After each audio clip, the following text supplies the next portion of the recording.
Eu não queria falar nada, não. Mas, eita que o podcast vem aí. Um pouquinho de ASMR aqui pra vocês. Dessa vez não é energético, galera, é água. Mas eu já tomei o energético, claro. E caso vocês também queiram me enviar uma cartinha ou algo do tipo, também tem um caixa postal. Eu realmente não lembro se eu já avisei isso aqui no canal, porque eu já tenho há um tempo. 1 mês, 2 meses, eu acho. Mas eu acho que eu não falei pra vocês. A pobre. Tentando começar assim de um jeito mais tranquilo, mais relaxado, porque o caso de hoje vai ser aqueles.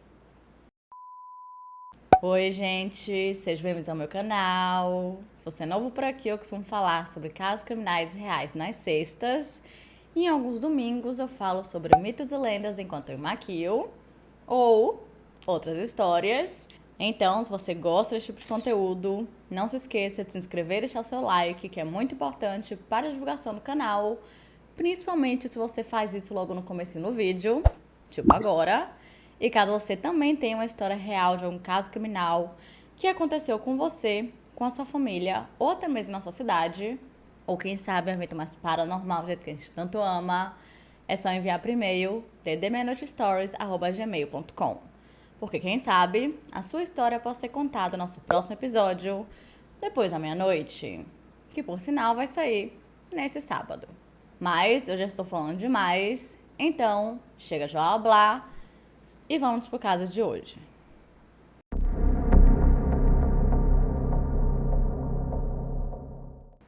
Em 1984, o estado da Califórnia já estava bem estabelecido e com uma história rica e bem diversificada, sendo conhecido por suas paisagens naturais deslumbrantes, pelas cidades vibrantes e, claro, pela enorme influência cultural.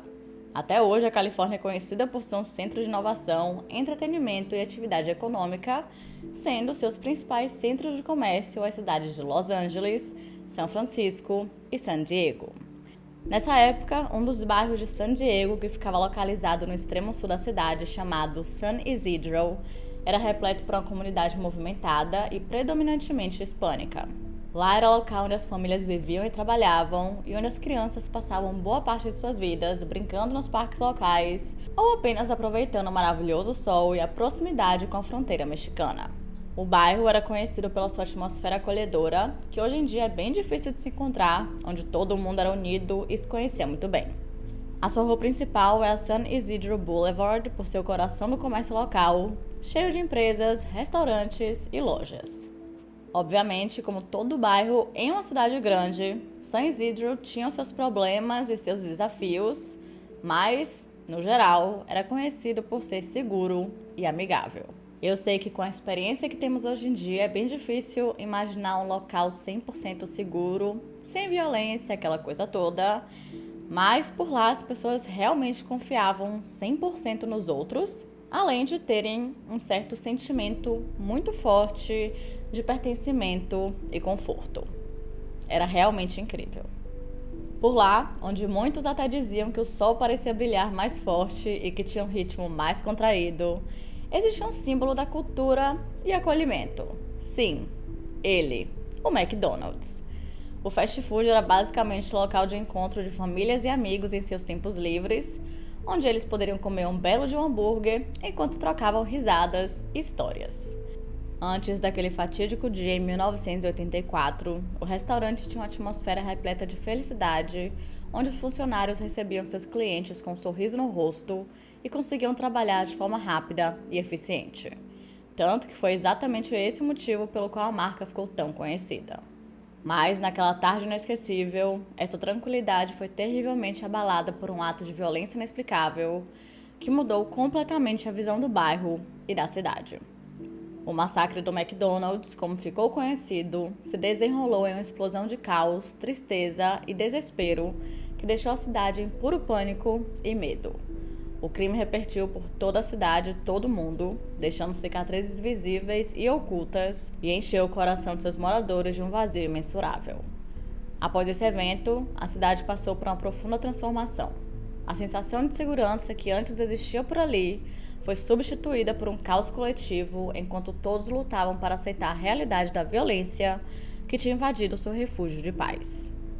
San Isidro acabou ficando marcado pela tragédia, mas no meio dessa escuridão acabou ressurgindo aquele sentimento de resiliência e união. O massacre meio que se tornou um lembrete eterno da fragilidade da vida, mas mesmo assim, de alguma forma, eles conseguiram dar a volta por cima de um jeito que eles sempre se lembrassem das vítimas e honrassem as suas memórias. Mas na hora, o único sentimento que cercava aquela área era de tristeza, pesar e, claro, raiva. Tanto a pessoa, ou melhor, o monstro responsável por aquilo, quanto ao péssimo trabalho policial feito no momento. E é com isso que começamos o caso de hoje. E antes de continuar o caso, já preciso informar a vocês que vai ser daqueles, então eu super recomendo que vocês peguem um lencinho para enxugarem as lágrimas, porque é muito triste, e também um copo com açúcar para não morrerem de tanta raiva. E esse caso foi indicado por uma seguidora das antigas aqui do canal, que já me pede esse caso assim há muito tempo. Eu demorei, mas eu trouxe. Isa Dias, um beijo pra você. Mas vamos lá. James Oliver Hubery nasceu no dia 11 de outubro de 1942 na pequena cidade de Canton, em Ohio, e era filho de Earl Vincent Hubery e Ethel Evelyn. Enquanto seu pai trabalhava como inspetor de qualidade, a sua mãe era dona de casa e ambos eram super religiosos e costumavam frequentar a igreja local regularmente. Aos 3 anos de idade, James acabou contraindo poliomielite, que é um tipo de paralisia infantil causada por um vírus no intestino, e por conta disso, como uma forma de minimizar os efeitos, ele teve que começar a usar um suspensório de aço e couro, que provavelmente deve ter sido extremamente desconfortável, mas apesar de ter se recuperado da polio, ele passou a mancar pelo resto da vida. Mas essa não foi a única dificuldade enfrentada para o pequeno James. Quando ele tinha 7 anos de idade, a sua mãe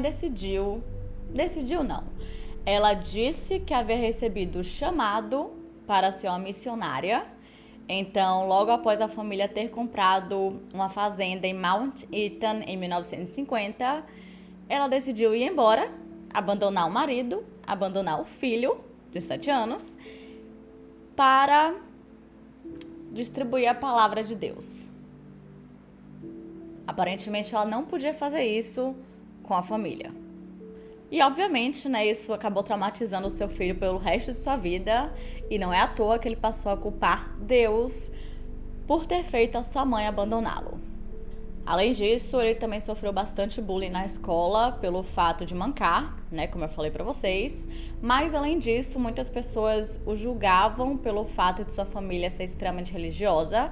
Eu não sei exatamente como era, então eu não consigo dizer pra vocês se era algo muito além ou se as pessoas só não estavam acostumadas com isso. E por conta disso, isso acabou fazendo com que James se isolasse ainda mais, se tornasse extremamente solitário e preferisse, ao decorrer da vida, fazer tudo sozinho e evitar ao máximo socializar. E isso meio que vai aparecer na sua vida adulta. Em 1960, ele se formou na Waynesdale High School em Apple Creek, Ohio, e 2 anos depois, em 1962, ele se matriculou na Malone College, onde inicialmente estudou sociologia, mas depois decidiu mudar um pouco de área e se matriculou no Instituto de Ciência Mortuária de Pittsburgh, onde ele aprendeu 4 áreas: a necrópsia, a tanatopraxia, que é tudo aquilo que envolve o processo de conservação de um corpo, a necromaquiagem e como ser um agente funerário. O que precisamos admitir que é extremamente interessante. Eu faria? Não, mas eu achei muito legal. Mas enfim. Em 1964, ele conseguiu a sua licença de agente funerário e também a de embalsamador. No início de 1965, ele se casou com uma mulher chamada Etna Markland, que ele havia conhecido enquanto estudava na sua primeira faculdade, na Malone College. E pouco tempo depois, após o casamento, James conseguiu um emprego em uma funerária em Canton. Mas apesar de ter todas as licenças necessárias, ele não tinha a melhor personalidade do mundo para lidar com o público.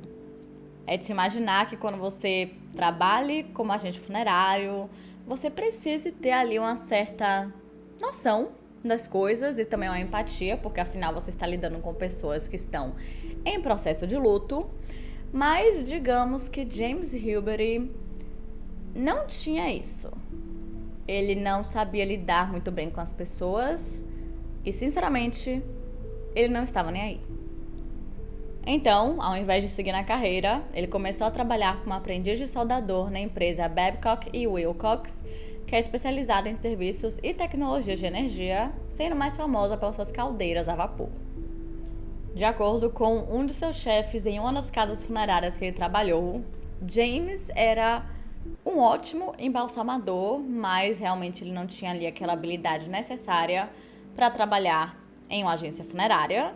E exatamente por conta disso, o trabalho de soldador era perfeito para ele, porque ele podia apenas colocar sua máscara, pegar seus equipamentos, que eu não faço a menor ideia do que são, e então ficar ali fazendo tudo que ele precisava fazer completamente sozinho ou com pouca interação com as outras pessoas. Inclusive com os clientes, porque ele tinha zero interação com eles. Ele também costumava fazer horas extras com frequência, era promovido e em meados da década de 70 ele ganhava entre 25 e 30 mil dólares por ano. E logo após ser contratado pela empresa Babcock & Wilcox, ele e sua esposa se mudaram para uma casa de 3 andares em uma área nobre da pequena cidade de Massillon, também em Ohio. Porém, infelizmente, no inverno de 1971, a casa foi destruída por conta de um incêndio, forçando com que os dois se mudassem. Mas eles conseguiram uma outra casa na mesma rua e um tempo depois eles construíram um prédio de 6 apartamentos no terreno da antiga casa e alugaram as unidades como uma forma de ganhar ali um dinheirinho extra. Em 1972, nasceu a primeira filha do casal, chamada Zélia, e 2 anos depois, em 1974, nasceu a segunda e última, chamada Cassandra. Mas não pensem que estava indo tudo bem. Claro que não. Acontece que ele e Etna brigavam com bastante frequência, tipo o tempo todo, e chegou um ponto em que Etna disse que ela tinha certeza que em algum dia ele a mataria com uma de suas armas. E sim, eu falei certo, uma de suas armas, porque ele tinha várias.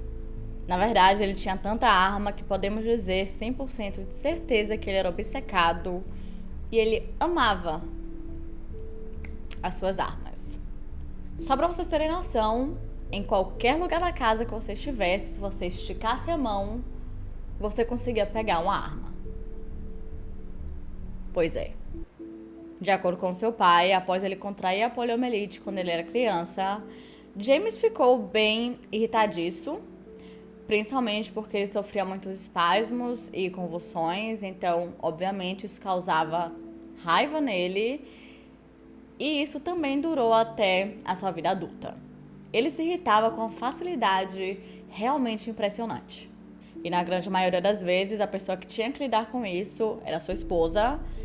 Então, o relacionamento era abusivo fisicamente. Viver com James não era fácil, muito menos seguro. Ele vivia batendo na esposa ou apontando uma arma para ela. E com o tempo, essa agressão também acabou indo para as crianças. Etna já havia denunciado o marido para o Departamento de Serviços Infantis e Familiares de Kenton, mas quando ela foi fazer a queixa, ela falou que ele havia destruído a sua mandíbula e depois ela disse que, apesar de ele ser agressivo com ela, ele sempre só batia nela apenas uma vez, o que já é mais do que o suficiente. A partir de 1976, ela começou a insistir que o seu marido fosse procurar ajuda, porque ele claramente tinha algum tipo de problema mental, mas ele falava que não tinha nada de errado com ele e que ele não iria. Então, com o tempo, ela foi desenvolvendo técnicas e formas de lidar com o temperamento dele, ou até mesmo tentar diminuir toda essa agressividade, porque ela não pensava em se separar dele, ou muito menos abandoná-lo. Para isso, ela evitava todo tipo de situação que pudesse deixá-lo ansioso ou paranoico, e com o tempo ela foi desenvolvendo um mecanismo de defesa um tanto quanto impressionante. Ela começou a dizer que ela conseguia ler cartas de tarô. E apesar de ela não conseguir, ele acreditava que ela conseguia, então isso era realmente incrível. Na grande maioria das vezes, tipo, 90%, ele seguia as recomendações que ela dava, então tava dando certo. E ela até chegou a dizer que ele morreria cedo. E meio que ela acertou. Diferente de muitas pessoas violentas, James nunca foi o tipo de pessoa que escondia esse seu lado. Os seus vizinhos e colegas de trabalho conseguiam ver claramente que ele não era uma pessoa nada feliz, que vivia irritado, paranoico e preocupado com as suas armas. E ele também se lembrava e mantinha um registro mental de todos os insultos ou apenas alguma coisa pequena que ele irritou de alguma forma, seja ela real ou distorcida pela sua visão, que ia contra ele ou a sua família. Toda vez que ele se sentia ofendido com uma coisa, ele reagia de uma forma bem raivosa, violenta e agressiva. E para ele estava resolvendo as suas dívidas. E a situação era tão ruim que ele chegou a ser denunciado pelos seus vizinhos diversas vezes. Mas até onde eu achei, nada nunca foi feito. Mas não apenas isso. Com James as coisas iam além. Era comum que seus vizinhos se assustassem com barulhos de tiros, porque ele tinha montado um campo de tiro improvisado dentro do porão de sua casa. Ele também tinha colocado placas de proibido invadir por toda a casa e ele tinha um cão de segurança para afastar ainda mais as pessoas. O que sinceramente não era muito necessário, porque todo mundo evitava falar com ele ou passar em frente à sua casa. O que era super compreensível. Em uma certa ocasião, quando um de seus vizinhos foi meio que reclamar com ele porque o seu cachorro tinha danificado o seu carro de alguma forma, ao invés de falar que iria pagar o reparo ou até mesmo dizer que nunca mais iria acontecer, James foi até o fundo de sua casa, onde estava o cachorro, e o matou. Obviamente, esse vizinho ficou com muita raiva, porque não era essa a sua intenção quando ele foi fazer a reclamação de jeito nenhum. Ninguém faz isso. Mas a única resposta que James era que ele acreditava que tinha que pagar todas as suas dívidas. Não importa como isso fosse feito. Geralmente, quando eu falo os casos aqui no canal, quando eu falo do passado de qualquer pessoa, chega um momento que às vezes a gente até fica com pena ou sei lá, mas nesse caso não tem esse momento, não existe esse momento, porque ele não era uma pessoa legal, agradável, ou menos fingia ser agradável, nada, gente, era realmente assim, terrível em todos os aspectos. Como vocês já sabem, James Hilbery era bem mesmo paranoico. Ele achava que tudo tinha uma super, hiper, mega teoria da conspiração por trás. E ele realmente acreditava profundamente nas teorias que ele criava dentro da cabeça dele. Ele tinha certeza absoluta que a Guerra Fria cresceria cada vez mais e que o colapso total da sociedade estava se aproximando super rápido e que não demoraria muito até que a guerra se tornasse nuclear, destruindo tudo o que existisse no planeta. E tinha certeza que o presidente e todos os Estados Unidos estavam conspirando especificamente contra ele. Então, por conta disso, ele começou a se preparar para sobreviver a tudo isso, enchendo a sua casa de alimentos não perecíveis e armas para se proteger do apocalipse. E essa era exatamente a razão do porquê que ele tinha tantas armas dentro da sua casa e ele não deixava as armas travadas, sem munição, considerando que ele tinha 2 crianças em casa. Não. Ele deixava preparada para a ação. E acreditem ou não, as coisas ainda pioram. Em novembro de 1982, James acabou sendo demitido da Babcock Wilcox e isso desencadeou um desespero dentro dele, com a possibilidade de passar necessidade e sendo incapaz de sustentar a sua família. E de acordo com um dos funcionários que trabalhava na empresa junto com ele, James chegou a dizer que se ele não fosse capaz de sustentar a família, ele tiraria a própria vida e levaria todo mundo com ele. E Edna chegou a dizer que logo após ele ser demitido, James também começou a ouvir vozes. E isso nunca é um bom sinal. No início de 1993, ele apontou uma pistola para sua têmpora e ameaçou tirar a própria vida, mas Etna conseguiu convencê-lo a não fazer isso. Porém, mais tarde, ela se arrependeu amargamente de tê-lo impedido. E já já vocês vão entender o porquê. Parece que depois disso, James conseguiu alguns empregos, um ali, outro aqui, mas nada muito duradouro ou que lhe desse um retorno financeiro bem legal. E meio que a única forma que eles conseguiram se manter nessa época, pelo menos até que James conseguisse algum emprego melhor, foi vendendo aquele prédio de apartamentos que eles tinham, que da venda eles conseguiram $115 mil. Alguns meses depois, ainda no mesmo ano, ele finalmente conseguiu um emprego de soldador na empresa Union Metal Manufacturing Company, mas novamente não durou muito tempo. Algumas semanas depois, James e uma de suas filhas sofreram um acidente de carro e ficaram feridos. E após esse incidente, ele percebeu que as dores no pescoço que ele sentia desde criança por conta da poliomielite tinham piorado muito. E além disso, ele notou um tremor crescente em suas mãos e braços. Como nada estava dando muito certo em Ohio, apesar de que a cidade não era um problema, mas enfim, a família decidiu se mudar para o México. Essa decisão foi feita porque eles acreditavam que James teria maiores chances de conseguir um emprego melhor por lá e também porque aquele dinheiro que eles tinham conseguido com a venda do prédio de apartamentos duraria um pouco mais. E para aumentar ainda mais esse dinheiro, para que realmente eles não passassem necessidade, eles também venderam a casa que eles estavam morando em setembro. Então, em outubro, a família se mudou para Tijuana e deixaram todos os seus pertences dentro de um depósito em Ohio, levando apenas o essencial, que no caso de James, incluía todas as suas armas. Prioridades, né? Prioridades. Afinal, convenhamos, se o apocalipse realmente acontecesse, ele não atacaria apenas Ohio. Atacaria o mundo inteiro. Na nova cidade, tanto Etna quanto as suas filhas se jogaram na experiência. Elas começaram a fazer amizade, saíam bastante para conhecer as pessoas, né, seus vizinhos e desenvolver ali uma certa conexão. Mas não podemos dizer o mesmo sobre James. Além de não falar nada de espanhol, ele não estava interessado em aprender e ele vivia com a cara fechada e com raiva de todo mundo e de tudo. Apenas 3 meses depois, James decidiu que também não estava dando certo em Tijuana. Como eu falei, o local nunca foi o problema e lá foram eles novamente e se mudaram. Dessa vez, eles se mudaram para o bairro de San Isidro, em San Diego, que fica perto da fronteira dos Estados Unidos com o México.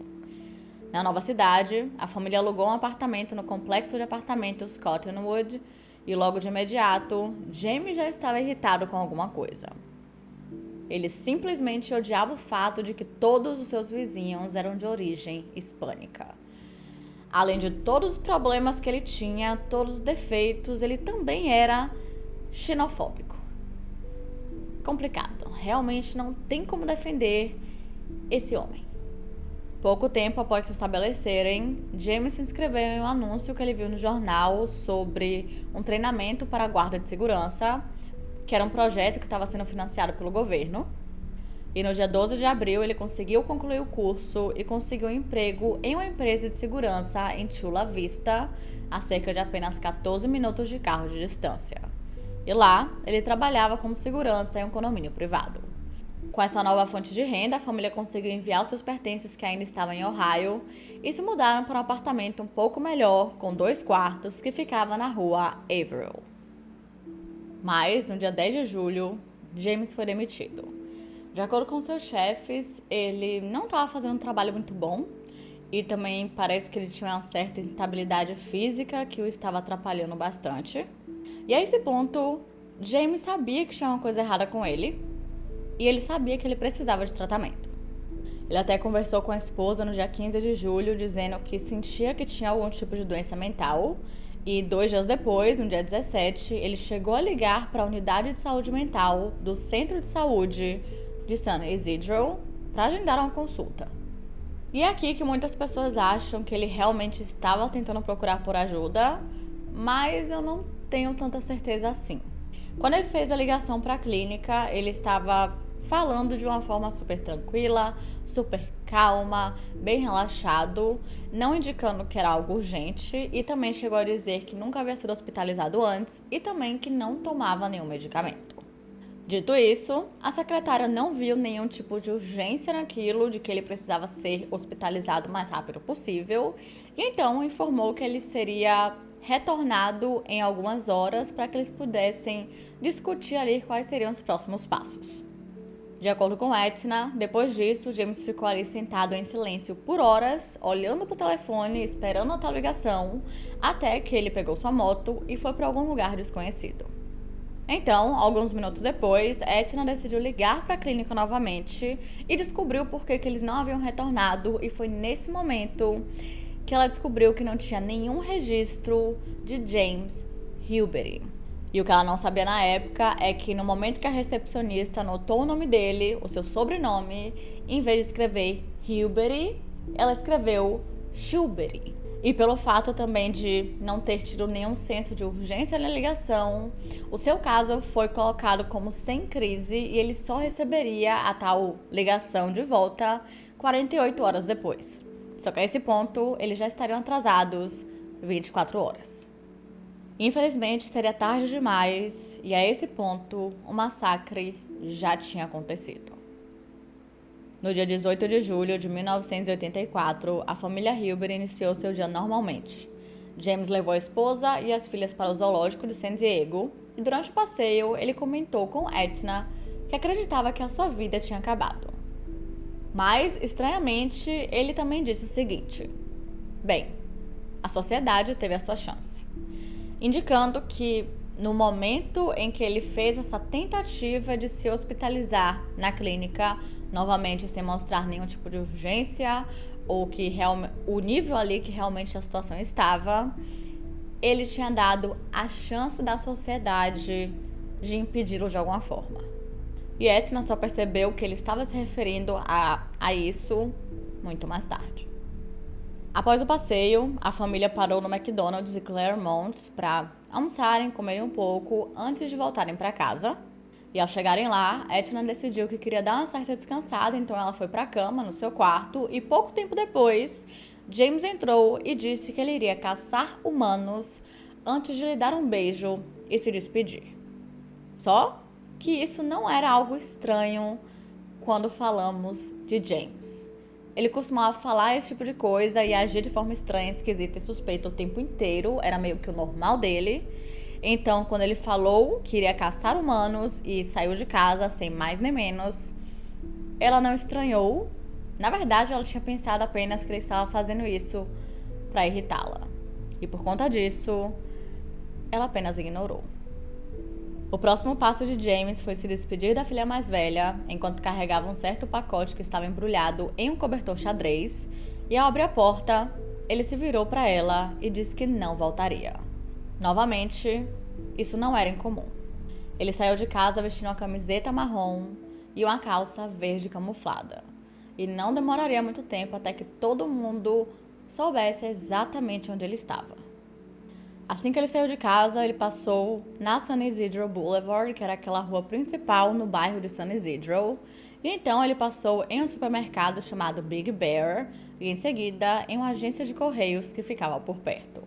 E por último, seu destino final era o McDonald's, que ficava também perto dali. Só para vocês terem noção, dava para ver o restaurante do seu próprio apartamento na rua Averill. Ele chegou lá por volta das 3h56 da tarde e permaneceu na propriedade pelos próximos 77 minutos. O pacote que ele tinha em suas mãos continha uma pistola semiautomática da Browning HP de 9mm, uma carabina Uzi de 9mm, uma espingarda Winchester 1200 de calibre 12, uma caixa e uma bolsa de pano com centenas de cartuchos de munição para cada uma de suas armas. E ao sair do carro, ele tinha um objetivo super, hiper, mega claro: matar o máximo de pessoas o possível. Dito isso, assim que James entrou no estabelecimento, ele começou a atirar e imediatamente o pânico foi instalado. No meio do caos, 3 meninos de apenas 11 anos de idade chamados Omar Hernandez, David Flores e Joshua Coleman correram mais rápido que conseguiram até o estacionamento para pegarem as suas bicicletas e fugirem, mas James foi mais rápido. Infelizmente, Omar e David acabaram morrendo na mesma hora, mas por conta do pensamento extremamente rápido de Joshua de fingir que estava morto, ele conseguiu sobreviver. Lá dentro, os funcionários começaram a correr desesperadamente, tentando salvarem suas vidas, incluindo uma chamada Alicia Garcia, e apesar de ter conseguido chegar no vestiário, os seus 2 colegas que estavam com ela não tiveram a mesma sorte.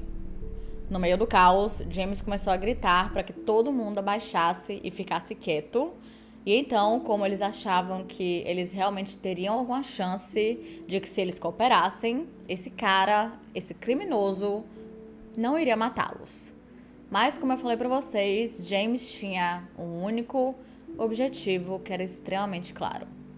Quando um dos funcionários tentou pegar o celular que tinha caído perto dele para ligar para emergência, James começou a atirar novamente, e nesse caso, o que Joshua Coleman tinha feito lá fora, de tentar fingir que estava morto, não deu certo. E James foi tão brutal, violento e acho que podemos dizer até cego pelo sangue e pela raiva que ele estava sentindo naquele momento, que ele continuou atirando nas vítimas, mesmo após elas estarem mortas. E ele fez isso durante todo o tempo. Ele ficava andando, ele via os corpos no chão e ele continuava atirando. Ele também ia atrás de quem estava tentando fugir e saía do McDonald's para ver se via alguém no estacionamento, e se isso acontecesse, ele abria fogo. E algumas pessoas conseguiram se esconder atrás dos carros, mas muitas perderam a vida antes mesmo que conseguissem chegar em um esconderijo. Várias testemunhas que estavam por perto, seja nos apartamentos, na rua ou até mesmo em outras lojas, começaram a ligar para a polícia freneticamente, e a primeira ligação a ser feita foi pouco tempo após as 4 horas da tarde, onde a pessoa notificava a emergência sobre o tiroteio e disse que uma criança tinha sido levada a uma agência de correio na San Isidro Boulevard. Só que logo nesse momento, um erro gigantesco foi cometido. Acontece que o operador do 911 acabou direcionando a polícia para um outro McDonald's que ficava a cerca de 3 quilômetros de distância, e isso, obviamente, fez com que tudo atrasasse ainda mais, incluindo a operação policial que deveria ter sido feita imediatamente de forma rápida e eficiente, e também o bloqueio nas ruas. E isso fez com que várias testemunhas vissem tudo o que estava acontecendo, entrassem em completo pânico, porque tinham amigos e familiares lá dentro, que eles não conseguiam saber o que estava acontecendo e não sabiam nem se eles estavam vivos. Por vários minutos, essas foram as pessoas que tiveram que afastar novas testemunhas e também ligar para a emergência, implorando que a polícia chegasse imediatamente.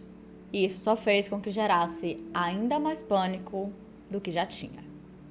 Por volta das 4h05 da tarde, um casal chamado Astolfo e Maricela Felix acabaram parando no drive-thru do McDonald's para comprarem um lanche, quando eles perceberam que tinham uma das janelas quebradas. Então, eles pensaram apenas que eles estavam fazendo algum tipo de reforma ou reparo, e quando eles viram James, que não sei se eles não conseguiam ver a arma ou algo do tipo, eles pensaram que ele era o cara que havia sido contratado para fazer o reparo. Mas não demorou muito tempo até que eles percebessem o que estava acontecendo, quando James levantou a arma e começou a atirar contra o carro. E dentro do carro, no banco traseiro, estava a filha dele de apenas 4 meses de idade, chamada Carlita. Maricela e Astolfo receberam diversos tiros e Carlita também foi gravemente ferida. E então, quando eles conseguiram sair do carro, Maricela deu a filha para Astolfo, porque ela não estava conseguindo ficar em pé. E Astolfo, com medo de não conseguir chegar vivo no hospital ou salvar a filha, ele entregou o bebê para uma mulher que estava passando, chamada Lúcia Velasco. E então, ele foi ajudar a esposa que tinha caído no chão. Infelizmente, graças a esse pensamento extremamente rápido de Astolfo de entregar sua filha, ela foi levada para o hospital o mais rápido possível e sobreviveu. E ele e a esposa também sobreviveram, apesar de que Maricela perdeu a visão de um dos olhos e a funcionalidade de uma das mãos. Enquanto tudo isso acontecia, James viu um casal de idosos indo em direção à entrada do restaurante e enquanto o marido estava estendendo a mão para abrir a porta para a esposa, ele atirou nos dois. As vítimas eram Aida Velázquez Victoria, de 69 anos, e Miguel Victoria Ulloa, de 74. Em seguida, ao entrar novamente no restaurante, ele apontou a arma para um jovem de 16 anos de idade chamado John Arnold, mas assim que ele fez isso, o gerente adjunto chamado Guilhermo Flores gritou para John dizendo que James iria atirar nele, e quando ele apertou o gatilho, nada aconteceu. E enquanto James viu o que tinha acontecido com a sua arma, a gerente, que era uma mulher de 22 anos de idade chamada Neva Kane, foi até o balcão, achando que aquilo tudo não se passava de uma piada de mau gosto, e já estava preparada para sair do restaurante quando James deu um tiro no teto e depois nela. Depois disso, James ficou ainda com mais raiva, se é que era possível, e começou a gritar que todo mundo que estava ali eram porcos imundos, babacas do Vietnã, e para finalizar disse que já tinha matado 1.000 e pretendia matar mais 1.000, o que indicava que ele estava apenas começando. Vendo que o atirador estava a ponto de explodir, um cliente de 25 anos chamado Victor Rivera tentou conversar com ele, meio que tentando convencer a não atirar em mais ninguém, mas infelizmente isso não deu certo e em resposta James lhe deu 14 tiros enquanto gritava para ele calar a boca. Sua próxima vítima foi um caminhoneiro de 62 anos de idade chamado Lawrence Bruce Lewis e depois ele mirou em uma família que estava perto da área de recreação. Blythe Regan Herrera estava com 31 anos de idade e no momento da sua morte, ela estava tentando proteger o seu filho de 11 anos chamado Matau, enquanto seu marido, Ronald, estava tentando proteger o melhor amigo do filho chamado Keith Thomas. E, infelizmente, Blythe e Matau não sobreviveram aos seus ferimentos. A esse ponto, as pessoas que estavam do lado de fora e que não conseguiam sair do estacionamento, elas estavam tentando se esconder em algum lugar, em algum arbusto ou atrás de algum carro, incluindo a mulher chamada Lídia Flores, que no exato momento em que ela parou no drive-thru, ela olhou para a janela e viu James atirando em todo mundo. Então, obviamente, em completo pânico, ela deu ré até que ela batesse em um arbusto ou em uma cerca que estava atrás e se escondeu com a sua filha de apenas 2 anos de idade. Lá dentro, algumas pessoas também tentavam se esconder, muitas conseguiam ir para o porão ou para a área de serviço, para a despensa no caso, ou para quem não conseguia, elas apenas tentavam se esconder embaixo, não se esconder, mas mais se proteger embaixo da mesa, ou se amontoavam com uma forma de escudo humano. Eventualmente, James focou sua atenção em um grupo de mulheres, se não me engano era um grupo de 6 mulheres junto com crianças que estavam tentando se proteger em um canto do restaurante. E ele realmente não tinha problema com isso, ele estava nem aí se era criança, mulher, idoso. O seu único objetivo, como eu falei, era matar o máximo de pessoas possível e qualquer um que aparecesse no seu campo de visão era um alvo. Claramente, ele não via aquelas pessoas como pessoas inocentes que estavam morrendo por absolutamente nada. Desse grupo, primeiro ele matou uma jovem de 19 anos chamada Maria Comeneiro Silva e depois Cláudia Pérez, de apenas 9. Ele também feriu a irmã de Cláudia, chamada Imelda, mas ela sobreviveu e logo em seguida ele se virou para Aurora Penha, de 11, que foi protegida por sua tia, Jackie Reyes, de 18 anos, que no momento de sua morte estava grávida. Ela recebeu 48 tiros. E ao lado de Jack estava o seu filho, de apenas 8 meses, chamado Carlos, e ele também não foi poupado. Suas próximas vítimas foram Guadalupe Del Rio, de 24 anos, que estava sendo protegida por 2 amigas, Glória Ramírez, de 25, e Arisdel Zivueva Vargas, de 31. Enquanto as amigas morreram imediatamente, na mesma hora, Guadalupe conseguiu lutar um pouco mais, mas infelizmente ela morreu no hospital. Pouco tempo depois, James matou um banqueiro de 45 anos de idade chamado Hugo Velázquez Vázquez. E enquanto isso, do lado de fora, apenas 10 minutos após começar a chacina, a polícia finalmente chegou no local. E o primeiro policial na cena foi um homem chamado Miguel Rosário. E assim que ele viu o que estava acontecendo e qual era a gravidade da situação, ele transmitiu a informação para o Departamento de Polícia de San Diego, pedindo por reforços, enquanto James atirava contra a sua viatura. Quando o reforço chegou, os policiais começaram a criar um bloqueio em uma área de 6 quarteirões do local do tiroteio para evitar que mais pessoas chegassem perto e acabassem se tornando vítimas. Então, a polícia criou um posto de comando a 2 quarteirões de distância e no total tinham cerca ali de 175 policiais em pontos estratégicos. E só para vocês terem assim, um pouquinho de noção do quão grande era a operação, até a equipe do SWAT chegou no local. De acordo com a grande maioria dos policiais que estavam na cena, eles disseram que não sabiam quantos atiradores tinham lá dentro por conta da quantidade de armas que James estava usando. Mas não apenas isso, parece que eles não conseguiam ter uma visualização boa de dentro do restaurante para saber a gravidade do que realmente estava acontecendo, de acordo com eles. Só que é aqui que a gente começa a perceber que a polícia cometeu alguns erros muito graves nesse caso. E eu juro pra vocês que eu preciso de um caso assim que a polícia fez um trabalho perfeito pra gente ficar um pouco feliz, né? Surgir um pouco de alegria nesse canal, porque tá difícil. Tá bem difícil. Bem difícil. Me indiquem aqui nos comentários casos que a polícia fez um trabalho fenomenal. Eu quero. Sério. Sério. Que eu não aguento mais. Mas enfim. Se a polícia tivesse feito um bom trabalho, como eu falei, rápido e eficiente, todo esse pesadelo não teria durado 77 minutos e 21 pessoas não teriam perdido as suas vidas.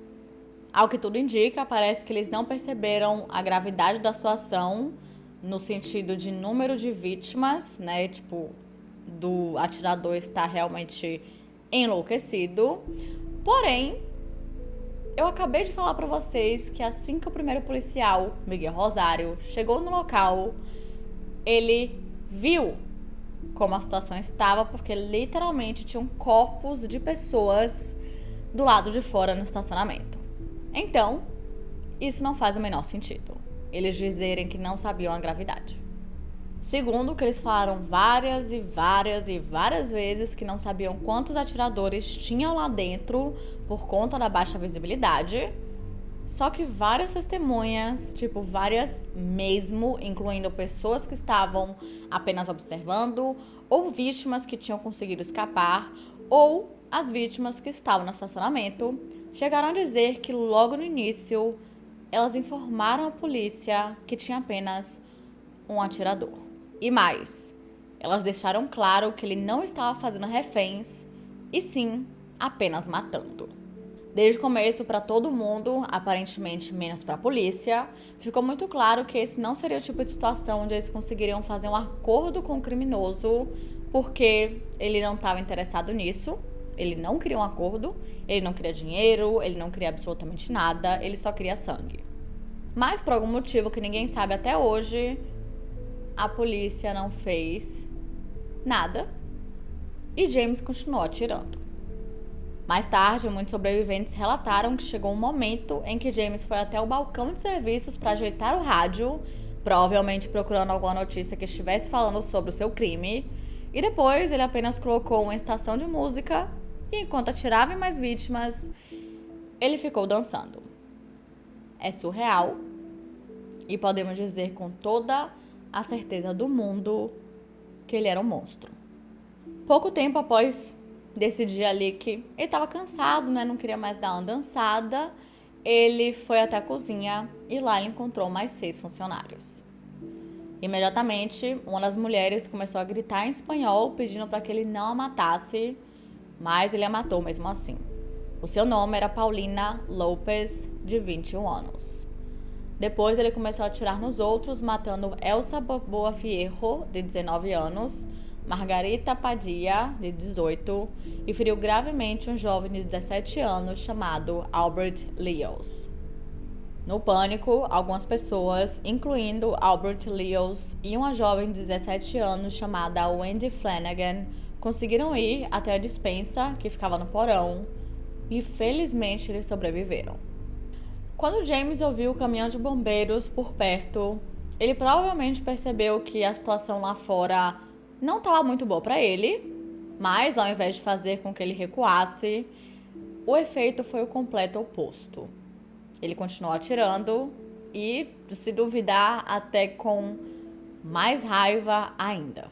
O nível de nem aí, podemos dizer assim, que ele estava, é que ele atirou até mesmo no caminhão de bombeiros, mas no meio do caminho ele acabou ferindo um jovem chamado José Pérez, de 19 anos, e quando ele viu que o jovem ainda estava vivo, ele atirou novamente. José morreu ao lado de sua amiga, Gloria Gonzalez, de 22 anos, e outra jovem chamada Michelle Corncross. Uma das vítimas que eu falei anteriormente, chamada Aurora Penha, de 11 anos, percebeu que a única coisa que ela poderia fazer para tentar se proteger era fingir que estava morta, e foi isso que ela fez por um bom tempo. E então, em um certo momento, enquanto parecia que James tinha parado de atirar, ela abriu os olhos e ela se deparou com ele lhe encarando. E ao perceber que ela estava viva, por algum motivo, ele jogou batata frita em seu rosto e então lhe deu mais 3 tiros. Mas pasmem, ela sobreviveu, mas foi a vítima que ficou mais tempo hospitalizada. Finalmente, às 5h17, 77 minutos após o início de tudo, James foi até o balcão de atendimento, que ficava de frente para a janela do drive-thru, e nesse exato momento, um dos atiradores da SWAT, chamado Charles Foster, que estava em uma posição estratégica em cima do telhado da agência dos Correios, obviamente aproveitou a oportunidade e deu um único tiro. E na mesma hora, James Hilbery morreu. Após a repercussão do caso, a polícia foi altamente criticada por ter demorado a agir, e caso tivessem feito alguma coisa mais rápido, muitas vidas poderiam sim ter sido poupadas, considerando que muitos morreram por perda de sangue. Embora as autoridades afirmem, confirmem e repitam milhares e milhares de vezes que os assassinatos aconteceram apenas nos 10 primeiros minutos, isso é uma mentira. De acordo com os sobreviventes, que são as testemunhas mais confiáveis, durou muito mais que isso. Muitos afirmaram que após 1 hora, eles ainda estavam ouvindo tiros. Em resposta às críticas, o chefe de polícia chamado Bill Collender, que a gente não gosta dele, a gente odeia esse cara, ele disse que se eles tivessem invadido o restaurante com gás lacrimogêneo como uma forma de afastar o atirador, ou pelo menos fazer com que ele parasse de atirar, eles teriam perdido muitos policiais.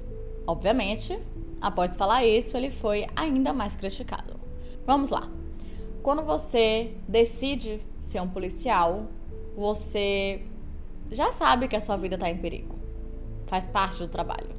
E é por isso que você tem treinamento para que você consiga se proteger em situações de alto risco. Então, você dizer que você não fez nada, nem que fosse jogar gás lacrimogêneo, porque você achava que os policiais iriam morrer, você está dizendo que a vida dos policiais é mais importante do que a vida dos civis que estão lá dentro, sem poder se protegerem, sem nenhum tipo de treinamento e em completo e extremo pânico. Se a comunidade, a população não podia confiar que a polícia iria protegê-los, você quer que eles confiem em quem para fazer isso? Fica aí o questionamento. Quando a população descobriu quem era a família de James Hilbery, Etna e as suas filhas começaram a receber ameaças de morte, fazendo com que elas tivessem que se mudar e se matricularem em escolas com nomes falsos. As 3 também passaram 9 meses frequentando sessões de terapia para tentarem assimilar tudo o que estava acontecendo. E uma coisa que a gente sempre esquece nesses casos é que a família do criminoso também passou por um trauma. Muitos anos depois do crime, as filhas de James, que já estavam adultas, e uma delas chegou a se tornar médica, ela disse que por muitos anos, que na verdade até hoje, ela morre de medo de se tornar em algum momento parecida ou até mesmo igual ao seu pai, e que exatamente por conta disso ela decidiu se tornar médica para que ela conseguisse ajudar as pessoas ao invés de feri-las.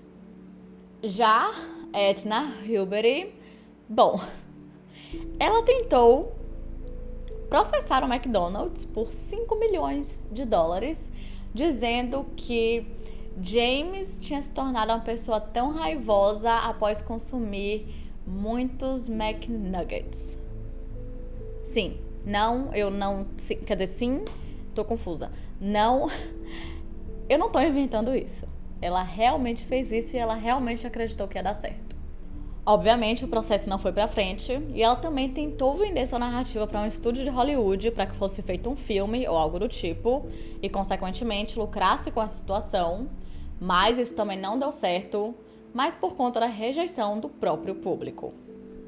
Após o massacre, o McDonald's suspendeu todos os anúncios em todos os outdoors ou qualquer lugar por respeito às vítimas, e o Burger King, o rival, também seguiu o mesmo. O corpo de James Hilbery foi cremado no dia 23 de julho de 1984, mas nenhum serviço religioso foi feito e suas cinzas foram devolvidas para Etna, que as enterrou em Ohio. Já em relação às vítimas, devido ao grande número, não tinha agências funerárias suficiente para que tudo fosse feito na mesma hora, então muitas pessoas tiveram memoriais feitos no Centro Cívico de San Isidro. Por conta de todo o trauma geral, muita gente apresentou sintomas de estresse pós-traumático, incluindo sobreviventes, pessoas que viram tudo acontecendo e até mesmo os policiais. Muitos ficaram com insônia, perda de memória e com sentimento de culpa por vários meses. Mas não Bill Callender. Claro que não. Ele conseguia colocar a cabeça dele assim, ó, tranquilamente no travesseiro e dormir, achando que ele fez o melhor trabalho que ele poderia. Felizmente, o departamento de polícia não via da mesma forma que Bill Callender. Eles, após receberem aquela quantidade gigantesca de críticas pelo trabalho, eles começaram a melhorar o treinamento dos policiais, avaliando ali todos os métodos táticos que eles usavam em suas operações e como eles deveriam agir nesse tipo específico de situação. E também melhoraram o armamento da polícia, visto que James tinha um armamento assim muito profissional e aí os policiais tinham armas inferiores à dele. No dia 2 de agosto, Bill Callender deu uma coletiva de imprensa para divulgar os resultados de uma investigação interna ao Departamento de Polícia de San Diego sobre o trabalho policial feito no dia do crime. E de acordo com essa investigação, apesar de a equipe da SWAT ter se atrasado por aparentemente terem ficado presos no engarrafamento, a polícia agiu de forma correta. O que vai contra o fato de eles terem melhorado ali os métodos, o armamento, tudo isso, né? Se realmente não fosse um problema, eles não teriam melhorado nada.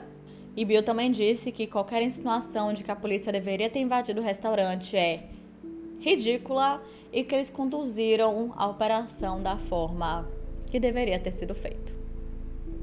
2 dias após o massacre do McDonald's, o estabelecimento foi fechado para reforma e eles pretendiam abrir novamente, meio que deixar o que aconteceu no passado, mas após algumas discussões entre líderes comunitários e executivos do restaurante, foi decidido que eles não reabririam. E ao invés disso, no dia 26 de setembro, aquele McDonald's foi demolido e o terreno foi doado para a cidade, onde eventualmente se tornou um memorial permanente para as 21 vítimas que perderam as suas vidas naquele dia. E para quem estiver curioso, tem um documentário aqui no YouTube sobre esse caso. É um documentário bem pesado, então já fica aí o aviso, mas ao mesmo tempo é bem interessante.